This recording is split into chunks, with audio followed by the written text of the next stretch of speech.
So, what I'm going to do today is put it into three parts. Music as therapy, as I'm a music therapist, I'm going to start there and hope I've got something to share with you. Music as medicine, which was the title, and music as community. And noteworthy, that's the point where you're going to come up because I feel you're a community of four, but with people around you supporting you. So if we can have you sing, then that will be a great beginning of that section, if that's all right. So I'll give you a heads up 2 minutes before as well, so you can cough a bit.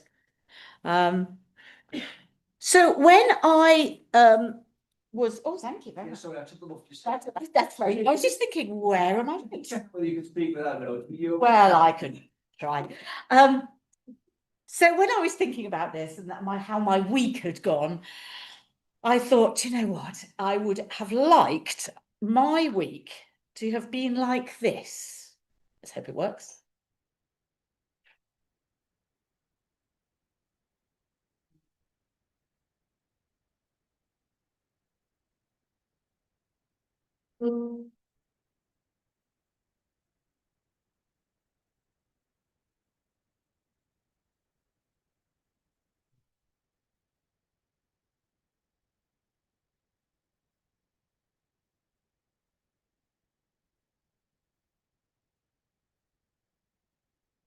That would have been nice. However, I have two teenage boys, I have a Labrador, I have a very busy husband, a busy life, and I also have two jobs really, actually. So this was, in fact, my week.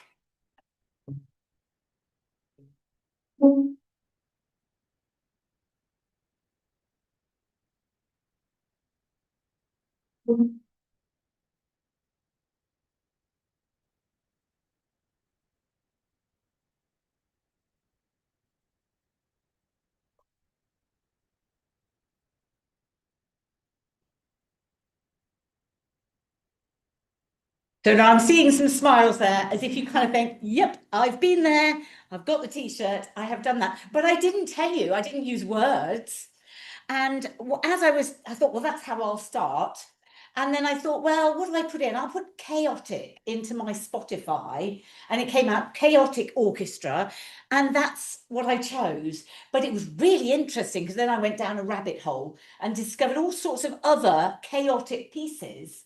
And then I got really interested. I thought, well, that's not quite it because it's too dark. Or that's not quite it because it's Flight of the Bumblebee and it's one person being busy and everyone else is quite calm. No, there was everything going on. My kids were busy, the dog was busy, everything. So I wanted something that had a lot of going on. So I started to analyze the music. I will actually, this was a sideline because I then went down another rabbit hole and I thought, would have been nice to have done that lovely nocturne.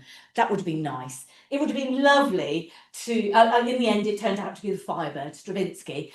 But I thought, but I want to be a strong woman. I want to be somebody who actually could cope with that. So what kind of music would I like? And I came up with this heroic music and I thought, yes, this is what I'd like to be like. So I will just play you this.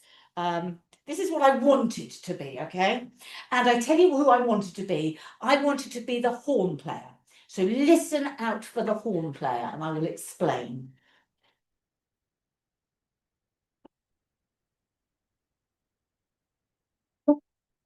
Okay.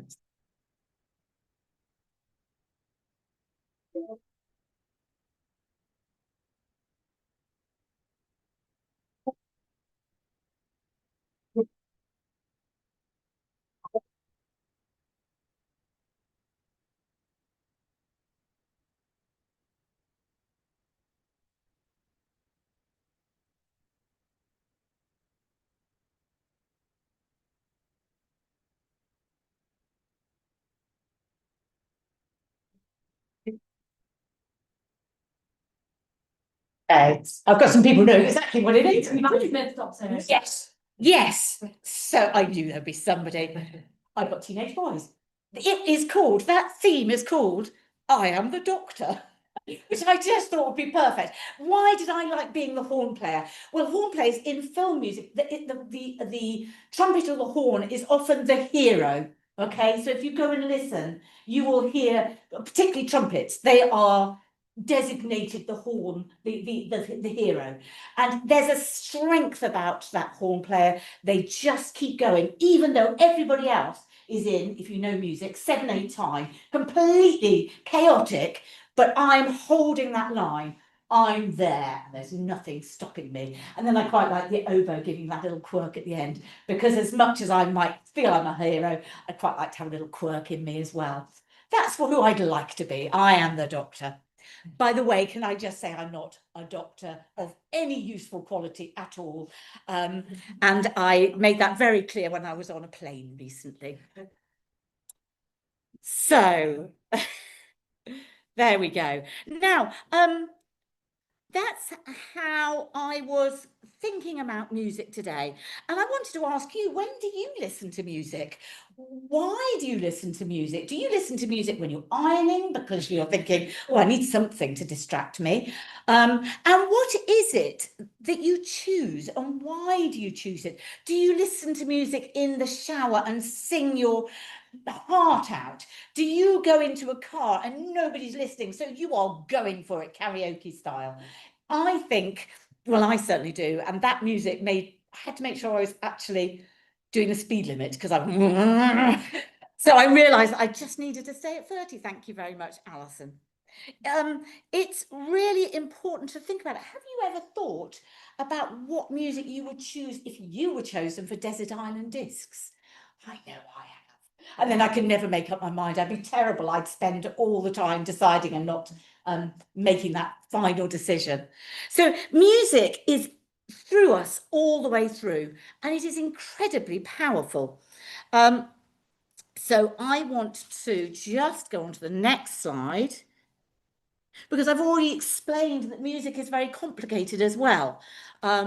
I'm sure a lot of you are musicians here, but if not, perhaps you'll just look around there and see words that you will recognise and think, yes, okay, that's quite complicated when you look into it. And I Am the Doctor, the very complex piece of work that is in there, the texture, the dynamics, the tempo, the rhythm, all very complicated.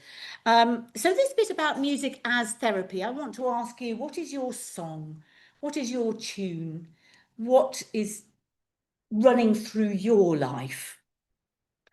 According to 74% of adults asked in a report in 2022, the report was called This Is Music, 74% of adults said that music is a really important part of their life. It improves the quality of their life. I'm not quite sure what the others were thinking, but can't quite believe that, really. So music, we might be using it to relax. We might be using it to be excited and energized, or motivated, or inspired. And all those are very positive things. And Australian music therapist called Dr. Kat McFerrin says, it's not about that the music has the power of what it does to you. You have the power to choose the music. You are in control. What music are you going to choose that will say something about your life, that you can choose to head towards a positive or perhaps a darker side?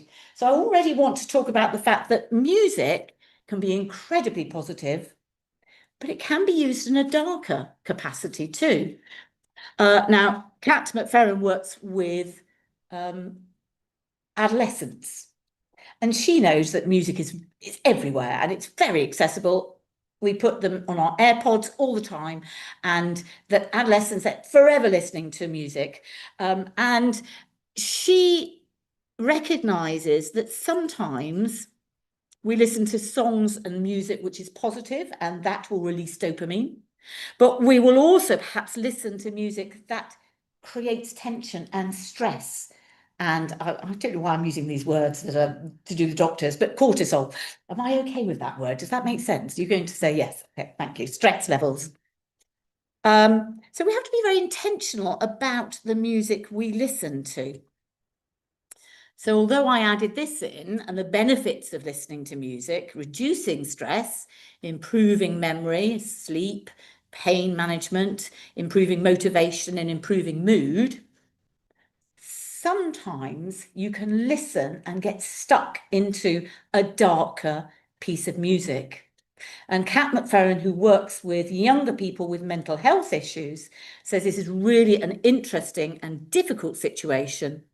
So she talks about the fact that you can listen over and over and over and over to music that might be on the darker side, ruminating, continuing to consider the rage that's inside her. Nobody understands me. This is the piece of music that really says it all, and I have to listen to it over and over again. And really, she has noted that music can, with its power, can have people spiral downwards. So ruminating, intensification of their feelings. And with her work, she will listen to those pieces of music, but she will also, because she's a music therapist, encourage and consider how one can use music that might move beyond that stuck phase, that ruminating, that darkness. So yes, music is powerful and we think immediately, oh, it's brilliant, I love music. There is a dark side because it is powerful. So I'm going to play a couple of pieces to you that I heard in my work within hospices, NHS hospices.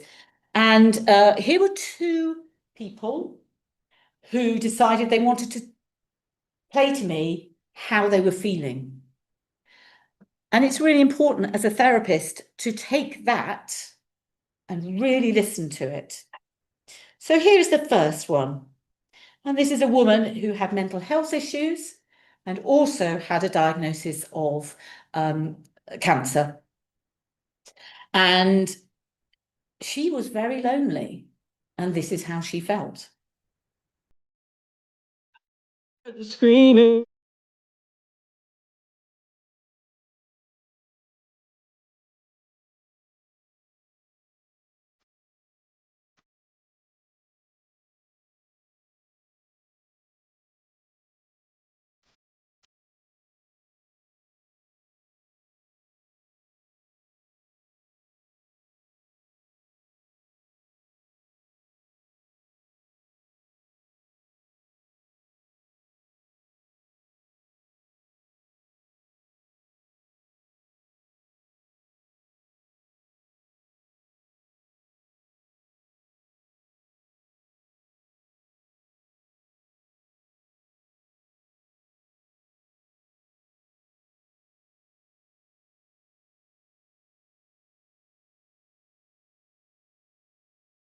It's almost like she's telling the story, but she's singing it.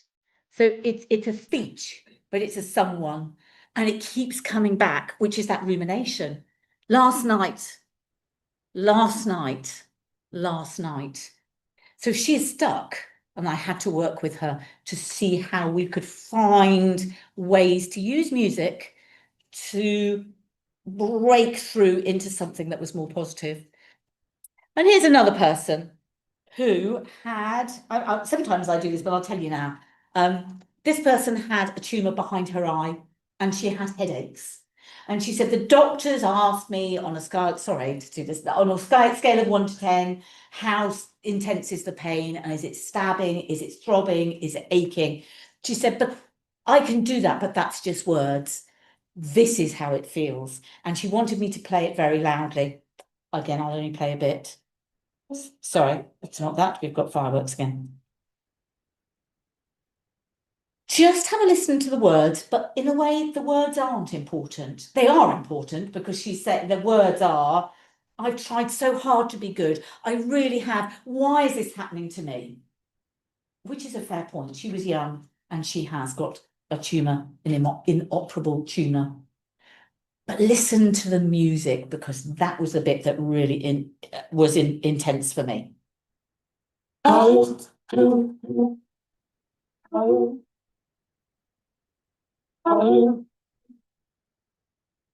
Get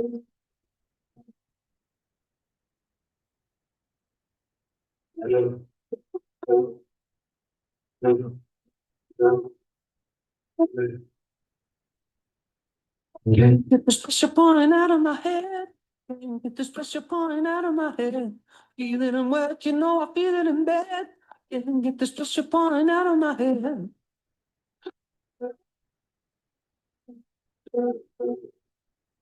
Paid all my bills and I've acted so well. I ain't be cheating, there's nothing to tell. While this pressure, I don't Hear understand. that. And it carries on. I'm going to see if I can get to the end.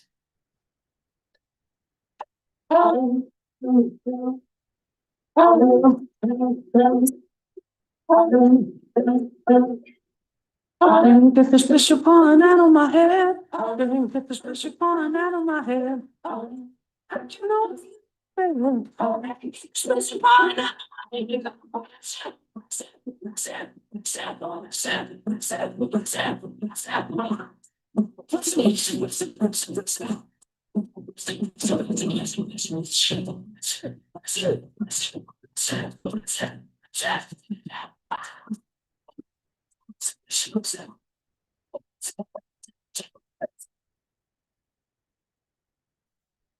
I feel that said a lot more.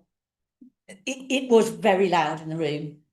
And again, I worked with her on how we could support her to have that story out. And one way to do it was to play that music to the doctors.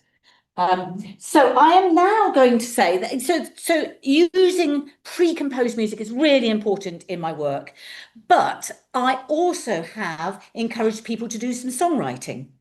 And that again, a discussion about that, and I'm a grief counsellor and a music therapist. How can we help somebody to write their own songs, not just somebody else saying what's going on? What's your story? What's your song? And another thing we do, which is really big in this country and less so in America, is improvisation. And that is a real way of telling your story. That is an immediate way. It's like having a conversation. When you have a conversation, there's not a script. Out comes an improvised conversation. You don't know where it's going to go.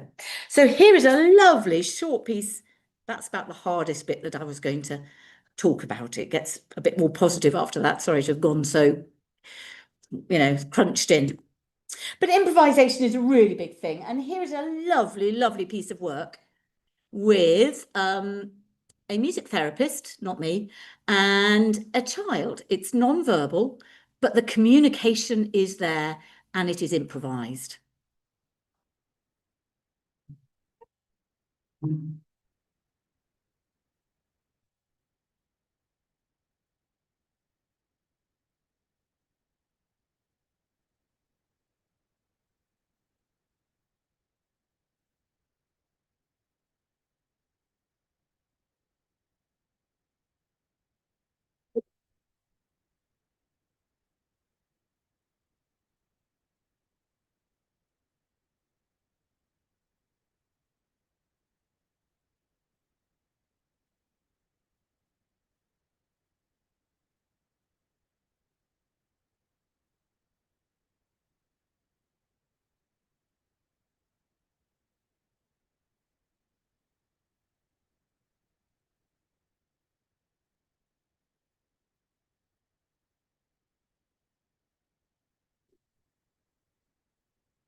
There we go. Okay. Isn't that wonderful? That just says it all. Actually, that could just stop there, and that is music therapy.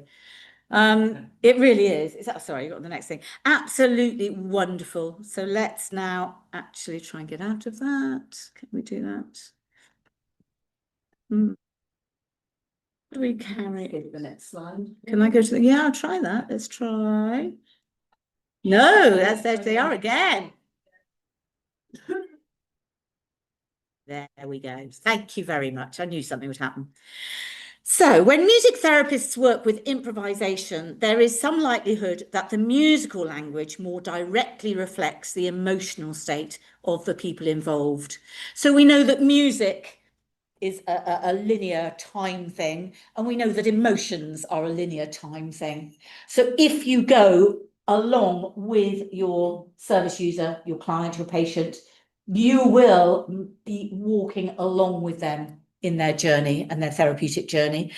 Music therapists in the country, in this country, look to child psychologists or child psychotherapist Daniel Stern and Donald Winnicott to in that play is so important, and that contours of music can very clearly match contours of emotion. And these contours are to do with the intensity and the timing of emotions. It's our way of saying, we're really listening to you. And so that humanistic therapy of unconditional positive regard and empathy and clear listening is really, really vital. So let's do the next slide if I can do that. There we go. So one thing that I told the, there we go. When I was working for the NHS in 2022, I was employed by the allied health professions to do a year's worth of scoping on where art therapy is, drama therapy and music therapy, and really come up with a sort of very tight, this is what we do, this is why we do it. So one person I interviewed said, we work with very specific populations who struggle to engage in verbally focused interventions, and that works to support my psychology colleagues. It is an approach that meets the needs of the service users. And she was specifically thinking about people with diversity who may not be able to find words for all sorts of reasons. And we know there are not enough psychologists in this country. So music therapists, we're getting a little bit cannier about how we can say, this is who we are, this is what we can do, this is the gap in the market where we feel we can offer something. So you see a huge range, and I will mention some of them here. On the bottom right, we have people who may not be able to speak English, and they may be refugees. And there are some music therapists. There's Music as Therapy International, that goes out and works with refugee camps. There's a lovely girl with her hands like that. That is sort of indicating there may be people who are selective mutism. So there may be some reason why speaking is not their preferred communication. Right next to her on the left, there's somebody looking out a window, again, thoughtful, perhaps somebody who may not want to speak and may have some mental health issues. On the far left, we've got people, actually, I do know of community projects, we'll come to, not yet, don't start singing yet, community projects in hospital, in prisons, where people come together, songwriting, singing, playing. I'm going to come down, Rocco, down there, looking beautiful and wonderful. Again, non-verbal, somebody with learning disabilities, was quite locked in, and the music therapist found Rocco. It's absolutely wonderful.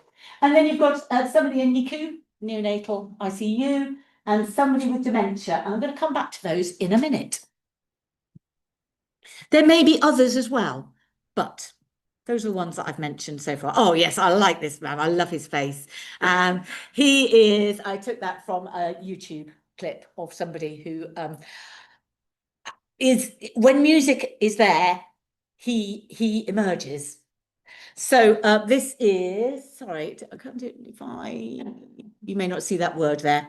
Music imprint, oh gosh, Music imprints itself on the brain deeper than any other human experience.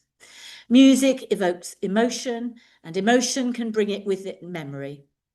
Music can back the feeling of life when nothing else can. And I've just finished a bit of work working with people living with dementia. And it is extraordinary the conversations you have, the experiences that one can have. And I just want to, I like talking to you, but I'm going to find some statistics here, and I'm terrible, I have a terrible memory. So I have to find it. There we go.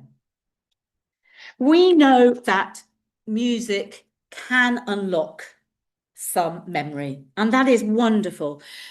But we do more than that as music therapists. We also are there to ameliorate symptoms of dementia that might be anxiety and depression and agitation. And these are really important moments for music to come in, and perhaps for the carers to realise that music can offer something. Very recently, I had two that were both agitated. One was in bed crying, was on the bed crying, and another one was agitated in her room. I haven't brought it with me. Beautiful tongue drum, purple, absolutely stunning. And I just, well, the best I've got is this one. Okay.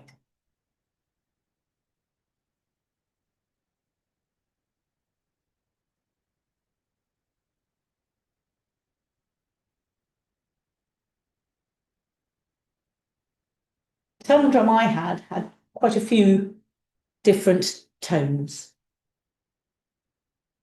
In both situations, I was able to calm the person down. It was the music, it wasn't me. And one of them got back into bed, unfurled, and just relaxed.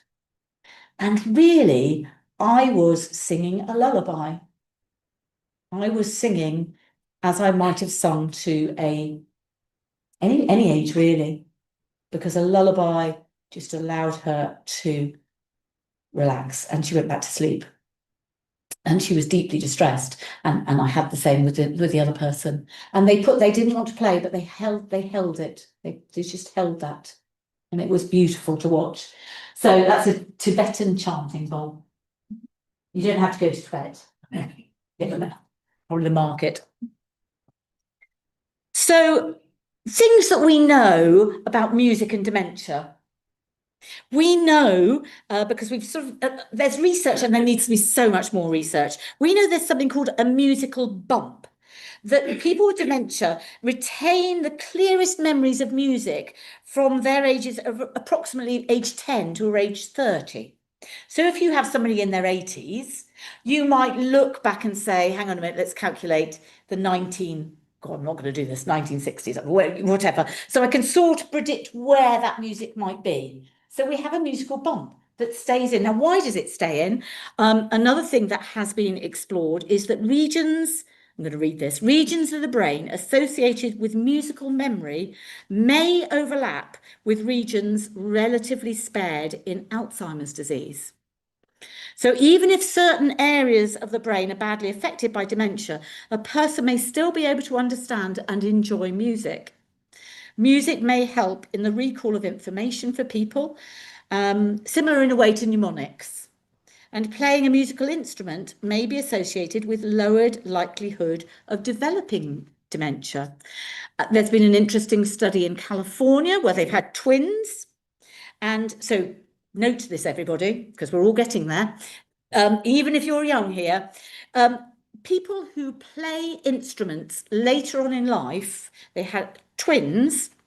Those twins the twin that played a musical instrument in older adulthood were 36% less likely to develop dementia and cognitive impairment. Now, that research needs to be verified, etc., etc. But playing an instrument is a really interesting thing to consider for us. Retaining speech and language, and I'll come back to that a bit later. Quality of life. There's great enjoyment when I've done groups, really fun. And the other thing is, within those groups, carers come along too, and they might come and say, "Oh, I didn't know that Fred would remember that." And we sat and we just sang together, and it was like I had Fred back, and I'm not a carer with him. We danced to that music. We are husband and wife again. So I think there's a lot that can be done that might support research into music, the brain, and dementia. I'm going to play you this one.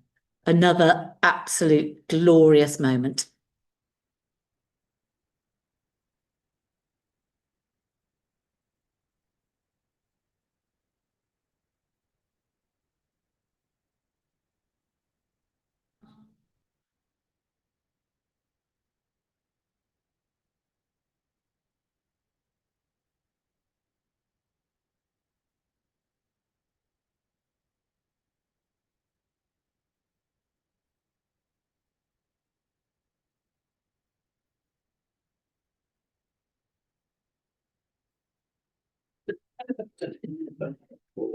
She's great.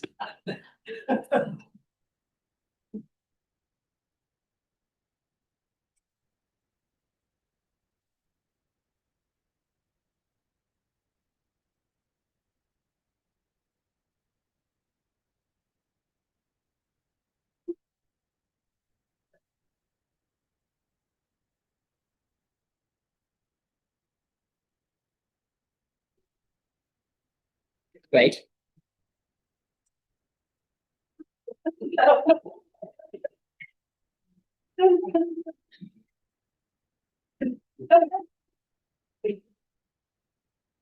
There we go. Isn't she brilliant? Yes.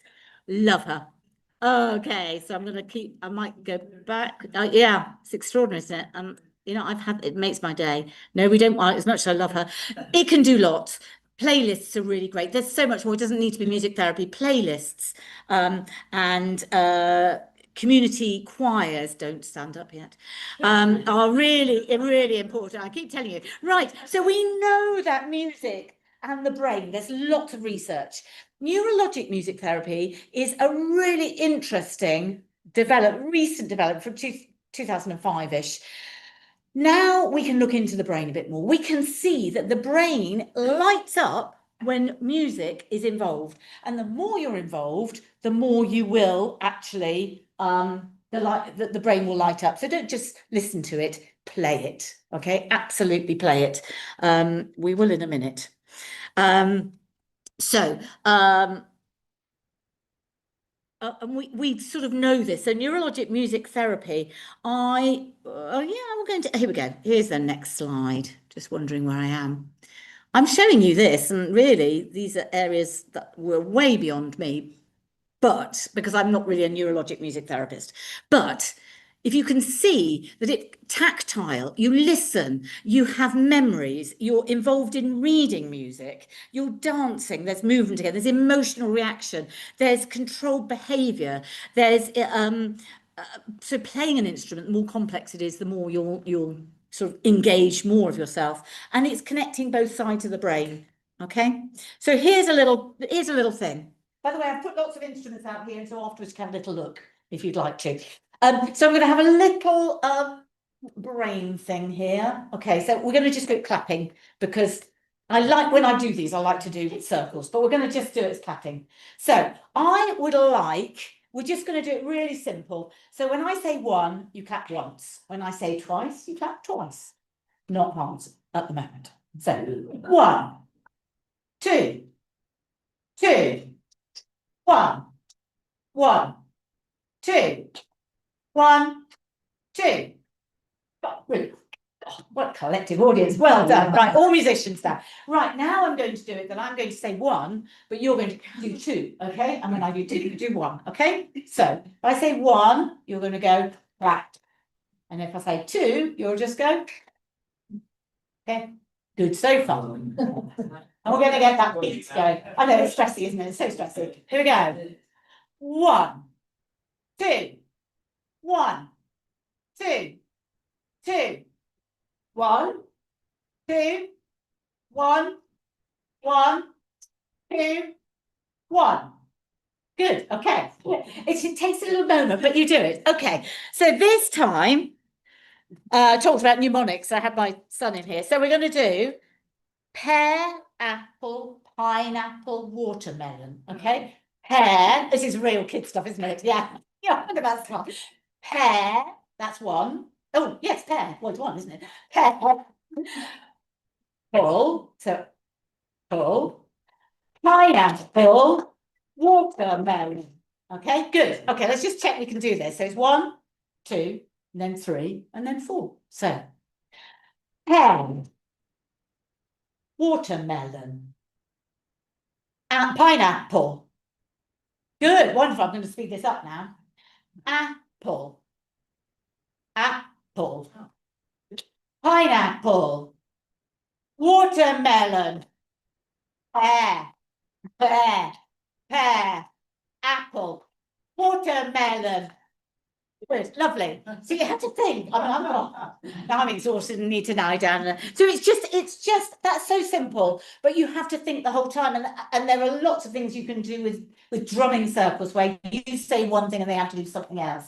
You know, let's jump forward when you jump back, and you know, weird things that make your brain sort of, what am I doing? You've said one thing, I've got to do something else. So we know that you can do so much with music to get that brain kind of really working hard. Okay, next thing.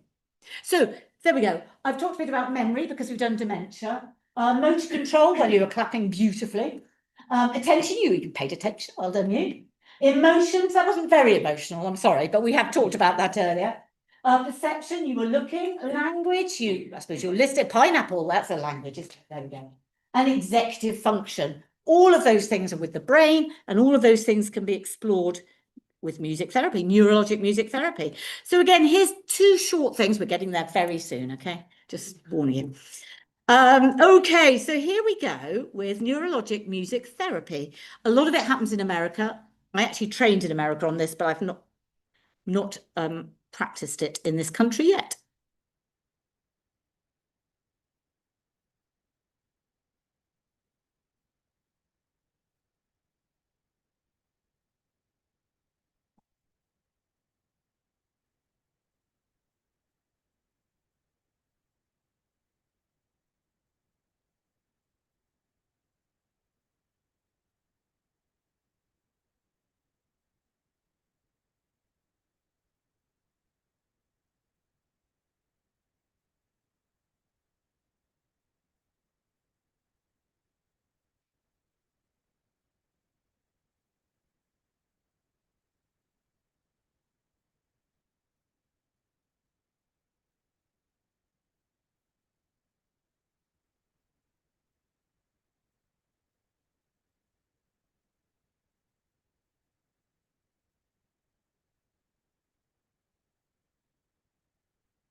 And there is more and more research coming out to show that music worked in that way can help with the discharge of patients sooner. So we're going to save money with the NHS. We've got to get that research out there. So here is another one. So the first bit I talked about song, music as therapy. What's your song? for this is therapy. This is more to do with rhythm, I think, and cadence. And here's the next one. No, not him. Here we go.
Okay.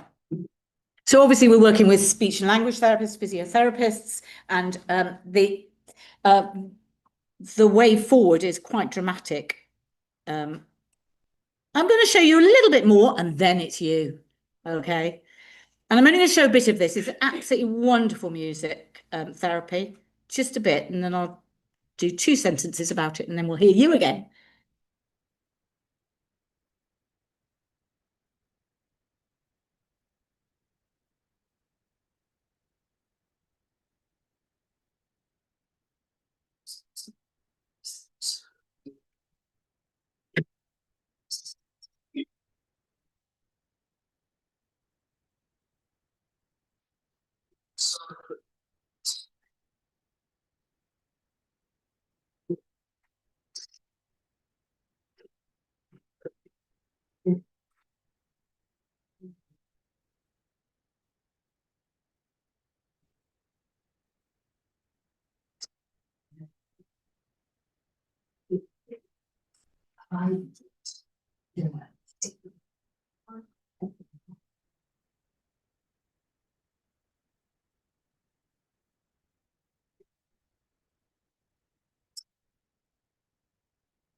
Yes.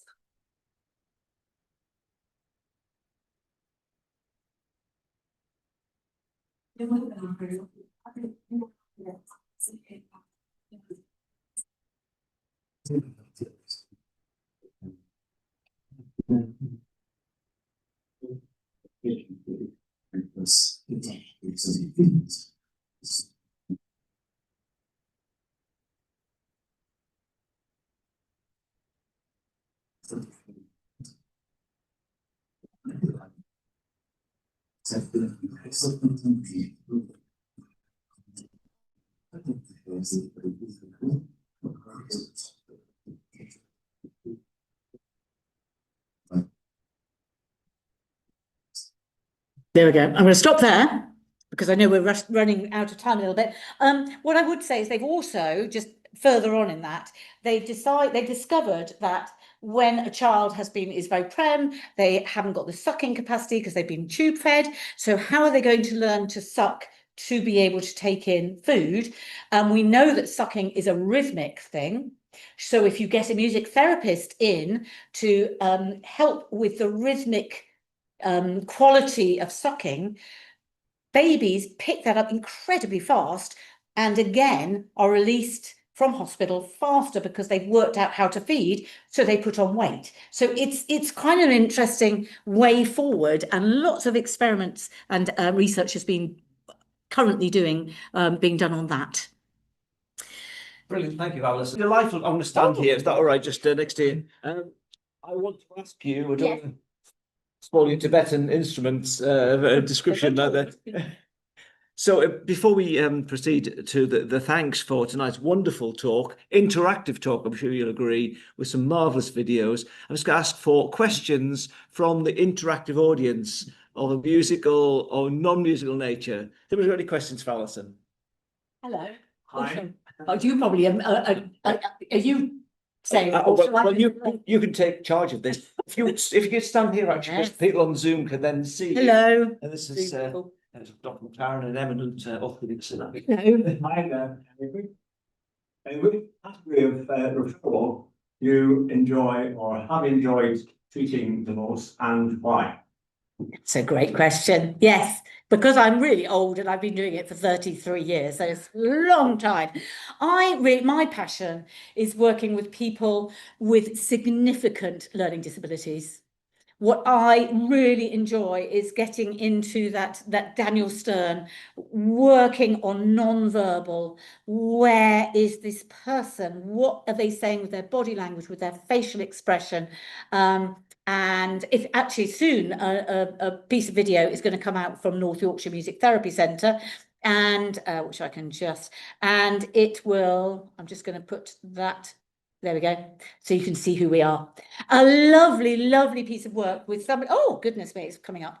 A guy called Peter, who is 21 and loves to dance and move and smile and laugh. And I play music with him and he laughs some more. And then we just have a great conversation that's non-musical, non-verbal, I should say, non-verbal. And I'm right in his world and he knows it. And it is a joy. Thank you. Any other questions or comments? Yes, Ruth. Totally non-medical whatsoever. When you use the word cadence Yes. and gait, what do you mean by cadence? Because that to me didn't feel cadence. So, Pom pom. okay, What do you mean? the question was for those on Zoom, what do you mean by cadence? That's a really good question. It was up there that said cadence. It wasn't me that said cadence. I think cadence. So I'm going to make this up, and I may be wrong from this. Okay, so I'm going to say what cadence is, which is from a musical point of view. Cadence is an ending, and we're finishing. So I'm not quite sure how they used it in that form. I understand that because I think it was more to do with beat and rhythm and getting that gait more even, if I can put it, left, right. So I wonder also whether when you are struggling with walking, you may also need to know when to stop and then when to start again. So there's some really interesting work with people with Parkinson's where for example, you get up and you're going to walk and you're a bit stuck and you're like that before you then walk and you get a bit stuck. And then what happens if you do that when you're at a traffic light? So there it goes, you need to walk, but your legs are not quite there. And this is somebody with Parkinson's, as I understand, struggle to get that first walk. So that's not cadence, that's the beginning of a walk, I suppose. But it does help to have clicking in your ears. So you've got a metronome in your ear and you go, and off we go. And now we're going to stop. So I think you see it as a musical phrase. I thought that gait ignition failure, I get patients to play music for themselves. Yes. Yes. Thank you. I'll take a maximum 2 more questions. A follow-up question, yes. Very popular form of music therapy for the business, I guess. There's really evidence that music therapy can decriminalize criminals. Can music therapy decriminalise criminals? Well, there are some lovely case studies of people working within prisons and creating bands. And through that is the therapy. And to be able to do some talking about it, some songwriting about it. I mean, I would have to look at case studies and say that, yes, I think there is, of coming out. One is on the tip of my tongue. I think it's I was going to say Norway, but I don't think so. Where actually the band have also continued post release. And their love of being together and seeing the purpose of that community has given them the motivation to stay out. So yes, there are cases of it. Anybody else want to make comments? So would you prefer to use eating therapy as your next drinking therapy. Okay, well, Alison, I'm just going to say Thank thanks you. to you now. you. And just I'll stand on this side just to say, well, I think we can say everybody tonight that we've been treated to I'm going to say eclectic and very varied sort of program. It was delightful to hear that. And when I contacted Alison, I said, could you try and cover both the human parts of music therapy and what it means to be to appreciate music, and can you cover the sort of biomedical side of things? I think you've covered it really well tonight. We've had talks about cortisol and serotonin and brain connections I'd forgotten actually existed. But we've also talked about how it's improved people. I'm particularly impressed by some of the interactions you've done with the group here. I think I'm going to be carrying that phrase away with me. So pear, apple, pineapple, watermelon. I'm going to be doing that in the car. Obviously not when I'm driving, but it's good. But I'm going to be tapping that out. And when a patient says to me they've got pain, I'm going to, rather than say, can you rate on a scale of 1 to 10, I'm going to say, can you sing the pain to me, or can you play me for your playlist what's going on? So I want to say thank you so much for putting that talk together, for involving us all in it, inspiring us to use music in our personal lives and also in our jobs as well across the age spectrum. Put your hands together for Alison. Thank you, everybody.